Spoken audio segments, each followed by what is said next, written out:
Le garçon enlève le soutien-gorge de la femme et le jette au chauffeur. Il ne comprend pas la situation. La fille du garçon voit son père dans la voiture avec sa femme. La fille prévient sa mère. Mais elle n'y croit pas. La fille insiste. Et la mère dit qu'elle appellera alors son mari. Son téléphone portable sonne. Le garçon répond. La femme demande où il est. Il demande ce qu'elle veut. La femme dit que sa fille l'a vu dans une voiture argentée. Le mari dit qu'il est au travail. La femme dit qu'elle transmettra alors le téléphone portable à sa fille. La fille demande si c'est vrai qu'il est dans la voiture argentée. Le père dit que ce n'est pas lui. Elle demande pourquoi il est agité. Le père dit qu'il a beaucoup de travail à faire. La mère demande le téléphone portable.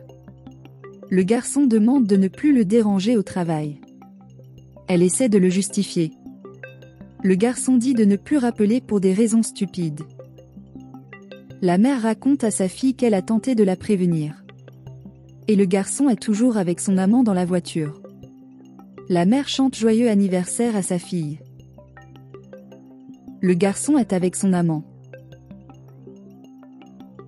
La mère demande pourquoi sa fille est comme ça.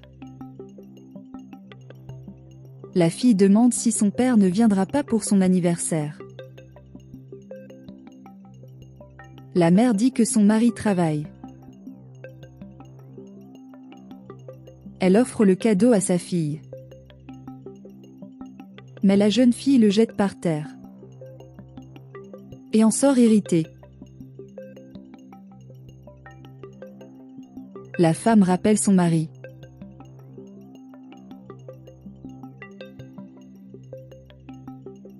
L'amant demande qui c'est.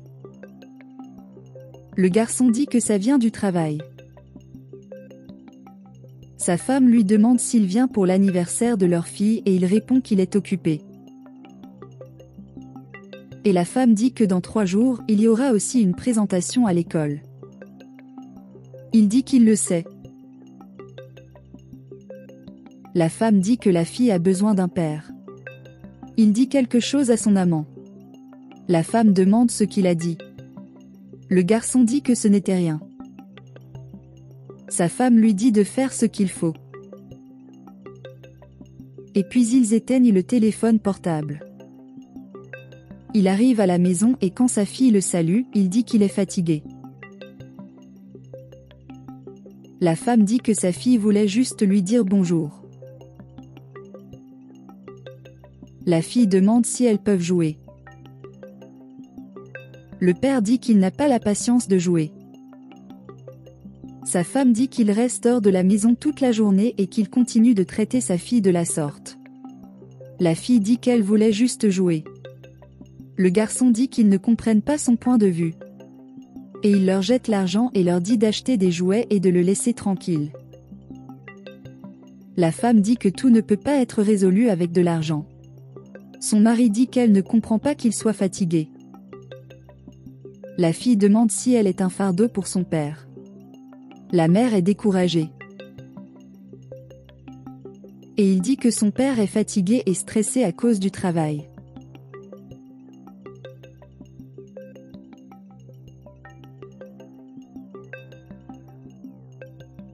La femme va chez son mari. Elle dit qu'ils ont tous les deux besoin de parler. Le garçon se met en colère et dit qu'il doit dormir au bureau parce que même sa famille ne le lui permet pas. La femme demande pourquoi elle traite sa fille de cette façon. Le mari dit qu'il ne supporte plus sa femme et sa fille inutiles. Et il dit qu'il a dû quitter la maison. La femme demande pourquoi. Le garçon se met en colère et dit qu'il va trouver un autre endroit pour dormir.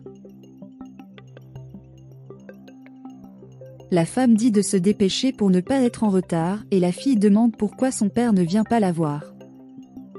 La mère dit qu'elle ne sait pas pourquoi.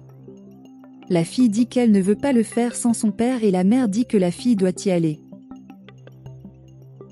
L'amante dit qu'elle a des nouvelles à partager. La mère dit à sa fille d'y aller, mais celle-ci dit qu'elle ne veut pas. Mais alors que la jeune fille traverse la rue, la voiture finit par lui rentrer dedans. Et la mère est désespérée. Le garçon demande quelle nouvelle. L'amant s'assoit sur le canapé et dit que le résultat est positif. Et maintenant, ils peuvent enfin former une famille. La fille demande si son père ne vient pas la voir. La mère commente que le père est occupé et travaille dans l'entreprise.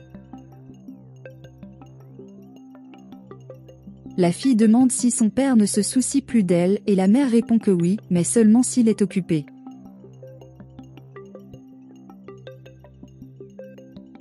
L'amant commente qu'elle est très heureuse et lui demande si elle peut aller manger une glace et le garçon dit oui.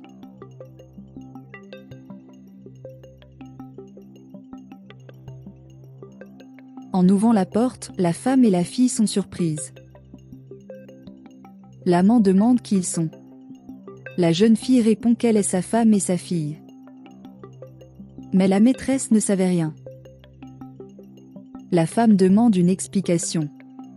Il dit oui. La fille dit qu'elle sait déjà ce que cela signifie et ils les ont tous trompés là-bas. Son amante dit qu'elle est enceinte de son enfant.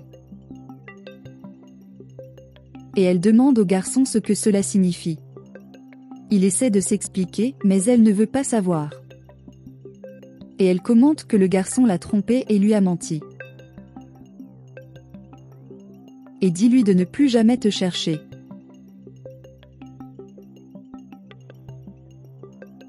Et sa femme dit qu'il mérite pire.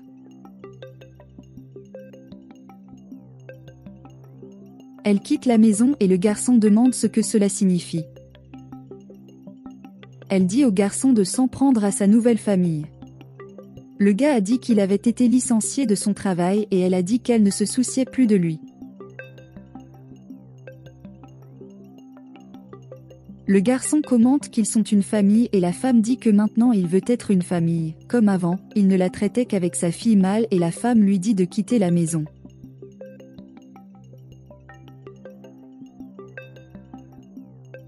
Le garçon est sur la place et deux voleurs viennent le voler.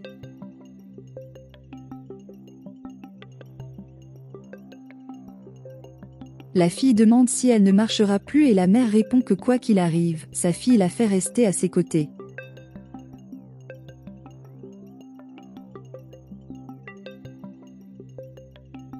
La fille demande si ce mendiant n'est pas son père. Et propose d'aller vers lui.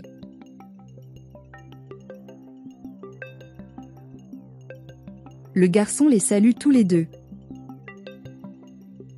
Et son ex-femme lui demande si c'est là qu'il s'est finalement retrouvé. Il a dit oui. Et la fille dit que puisque tout pourrait être résolu avec de l'argent pour lui, elle dit qu'elle peut lui offrir une friandise et part avec sa fille. Il supplie quand soudain son ex-amant le reconnaît. Un garçon demande si c'est sa fille. La femme dit qu'il ne sera jamais le père de cet enfant. Et il a dit qu'il se sentait désolé pour ce que le garçon avait fini par devenir après avoir fait tout ce qu'il avait fait. Et le garçon reste assis là, seul, regrettant ce qu'il a fait.